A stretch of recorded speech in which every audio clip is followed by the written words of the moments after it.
This happened to me in the summer of 2021.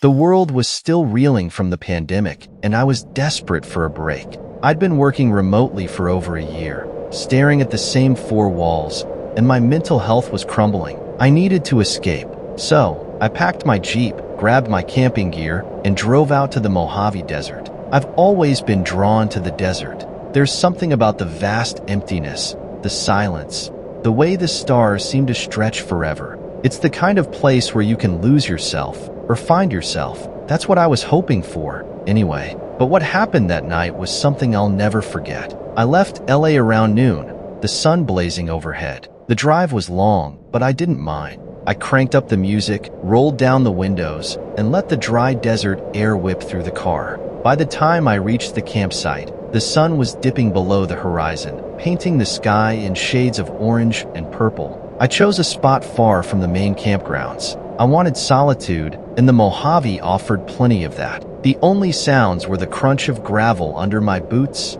and the occasional rustle of a lizard darting through the brush. I set up my tent, started a small fire, and cracked open a beer. For the first time in months, I felt at peace. The desert has a way of putting things into perspective. Out here, my problems felt small, insignificant, but that feeling didn't last long. As the fire died down, I decided to take a walk. The desert at night is a different world. The air cools quickly, and the silence is almost overwhelming. I brought my flashlight, but I didn't need it. The moon was full, casting an eerie glow over the landscape. I walked for about 20 minutes, following a dry riverbed. The sand was soft under my feet, and the occasional cactus loomed like a shadowy sentinel. I was lost in thought, replaying the events of the past year. The isolation, the burnout, the endless Zoom calls. And then I heard it, a low, guttural growl, coming from somewhere behind me. I froze. My heart started pounding, and I slowly turned around, scanning the darkness. At first, I saw nothing, just the endless expanse of sand and brush. But then, about 50 yards away, I caught a glimpse of movement. Two glowing eyes, reflecting the moonlight. I told myself it was just a coyote. They're common in the desert, and they're usually more scared of humans than we are of them. But something about the way it was staring at me sent a chill down my spine. I started walking back toward camp, keeping my flashlight trained on the ground in front of me. Every few steps, I'd glance over my shoulder. The eyes were still there, following me. By the time I reached my tent, I was sweating despite the cool night air. I threw a few more logs on the fire, hoping the light would keep whatever was out there at bay. I grabbed my knife from my pack and sat by the fire, trying to calm my nerves.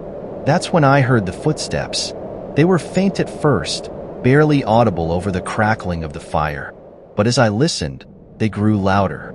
Slow, deliberate steps, crunching against the gravel. I stood up, clutching the knife, and scanned the darkness. The firelight only reached so far, and beyond that, the desert was a black void. "Hello?" I called out, my voice trembling. No response, just the footsteps, getting closer. I grabbed my flashlight and shone it in the direction of the sound. For a split second, I saw a figure. A man, dressed in dark clothing, standing at the edge of the light. And then he was gone. My mind raced. Was he real? Or was my imagination playing tricks on me? I'd been alone for hours, and the desert has a way of playing with your head. I decided to call it a night. I zipped myself into my tent, knife in hand, and tried to sleep. But every sound, the rustle of the wind, the snap of a twig, made my heart skip a beat. Just as I was starting to drift off, my phone buzzed. I fumbled for it, my hands shaking. It was a text from an unknown number. "Nice tent." I stared at the screen, my blood running cold. How did they know where I was? How did they get my number? Before I could process it, another text came through. "You shouldn't have come here." I felt a surge of adrenaline. I grabbed my flashlight and unzipped the tent, scanning the area. The fire had died down, and the darkness was suffocating. "Who is this?" I typed back, my fingers trembling. The response came almost immediately. "Look behind you." I spun around, shining the flashlight into the darkness. For a moment, I saw nothing. And then, About 30 feet away, I saw him again. The same figure, standing perfectly still. I didn't wait to see what he would do next. I grabbed my keys, jumped in my Jeep, and sped off into the night. I didn't stop until I reached the nearest gas station, miles away. I never went back to that campsite, but sometimes, late at night, I'll get a text from an unknown number, and every time, it sends a chill down my spine, because I know he's still out there.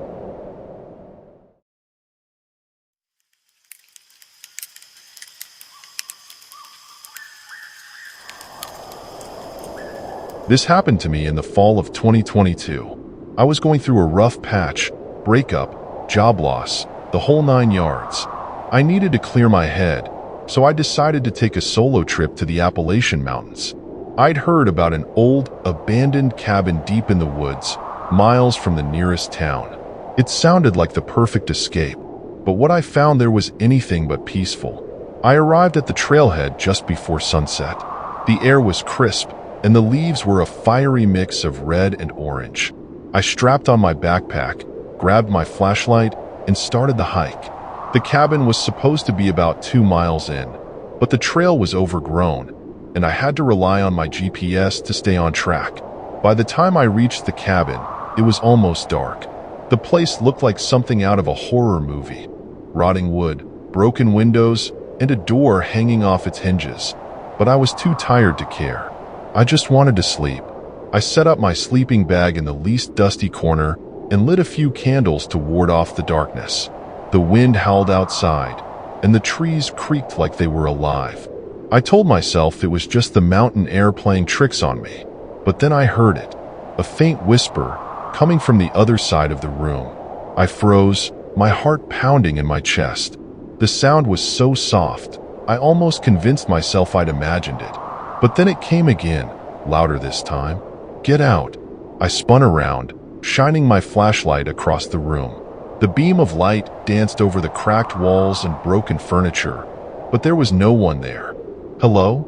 I called out, my voice shaking. No response, just the wind, rattling the windows. I tried to brush it off. Maybe it was the wind, or maybe I was just exhausted. But as I lay there in the dark, the whispers kept coming. Sometimes they were faint, like a distant murmur. Other times, they were sharp and clear, as if someone was standing right next to me. "You don't belong here. Leave now." I pulled my sleeping bag tighter around me, trying to block out the sound. But the whispers grew louder, more insistent. And then I heard something else, a low, guttural laugh, coming from the corner of the room. I grabbed my backpack and bolted for the door. The moonlight was barely enough to see by, but I didn't care. I just ran, stumbling over roots and rocks, the whispers echoing in my ears. I didn't stop until I reached my car, miles down the trail. I sat there for hours, too scared to move, too scared to sleep. I never went back to that cabin, and I never told anyone about what happened that night. But sometimes, when I'm alone in the dark, I still hear those whispers, and I wonder if they'll ever stop.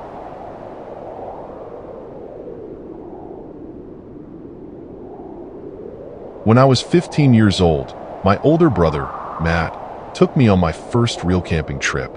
It was just the two of us, a beat-up tent, and a backpack full of canned beans and marshmallows. He promised it would be an adventure, and it was, just not the kind either of us expected. We drove for hours to get to this remote spot in the Adirondacks. It was the kind of place where your phone didn't work, and the only sounds were the wind in the trees and the occasional chirp of a bird. We set up camp near a creek, built a fire, and spent the evening telling stories and laughing. It was perfect, but as the sun went down, the woods changed. The air got colder, and the sounds of the forest stopped. No crickets, no owls, nothing. It was like the entire forest was holding its breath. Matt noticed it too. He kept glancing over his shoulder, his flashlight sweeping the trees. "Probably just an animal nearby," he said, trying to sound calm. But I could tell he was uneasy. That's when we heard it, a low, guttural growl coming from somewhere in the trees. It wasn't like any animal I'd ever heard. It was deep, almost human. Matt grabbed his hunting knife and stood up, shining his flashlight into the darkness. "Stay close," he said. We sat by the fire for what felt like hours, listening to the growling move around the edge of the campsite. It never came closer, but it never left either. Finally, Matt decided we should get some sleep. "Whatever it is, it's probably just curious," he said, but I could tell he didn't believe it. We crawled into the tent and zipped it up tight. I lay there, staring at the ceiling, listening to the growling outside. That's when it started talking. At first, it was just whispers, too faint to make out. But then the voice got louder. It was raspy and broken, like someone who hadn't spoken in years. It said things it shouldn't have known. My name, Matt's name, details about our lives. It even mentioned our dog, Max, who had died the year before. I grabbed Matt's arm, my heart racing. "Do you hear that?" I whispered. He didn't answer. He just sat there, his face pale, gripping his knife. The voice kept talking, circling the tent, getting closer and closer. Then it stopped. For a moment, there was silence. I thought maybe it was over. That's when the tent zipper started to move. Matt lunged forward, holding the zipper shut. "Whatever you do," he said, his voice shaking, "don't let it in." We stayed like that all night, taking turns holding the zipper, listening to the voice outside. It never left. It just kept talking, whispering things that made my blood run cold. When the sun finally came up, the voice stopped. We packed up as fast as we could and left without looking back. We never talked about what happened that night. Not to each other, not to anyone. But I still think about it. What was out there? How did it know those things? And what would have happened if we let it in?